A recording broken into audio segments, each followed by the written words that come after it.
প্রিয় মুসলিম ভাই বাবাজিরা, কোনো মানুষের যদি সত্য কথা বলার অভ্যাস হয় তাহলে বুঝবেন সে আল্লাহ এবং রাসূল সাল্লাল্লাহু আলাইহি ওয়াসাল্লামের প্রিয় মানুষ। এখানে আমরা একটা হাদিস জেনে রাখি, শুআবুল ঈমান কিতাবে 1440 নম্বর হাদিস, হযরত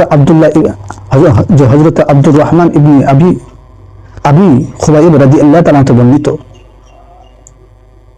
একবার রাসূল করিম সাল্লাল্লাহু আলাইহি ওয়াসাল্লাম ওযু করছিলেন। সাহাবা কিরাম রাদিয়াল্লাহু তাআলা আনহুরা রাসূল করিম সাল্লাল্লাহু আলাইহি ওয়াসাল্লামের যে ওযুর বরকতের পানি নিয়ে নিজেদের শরীরে লাগাচ্ছিলেন। সাহাবাদের মহব্বতের দৃশ্য দেখে বিশ্বনবী সাল্লাল্লাহু আলাইহি ওয়াসাল্লাম তাদেরকে জিজ্ঞাসা করলেন, তোমরা আমার ওযুর পানি নিয়ে নিজেদের শরীরে লাগাচ্ছিলেন কেন? এত উৎসব কেন? লাগানো এত উৎসব কেন?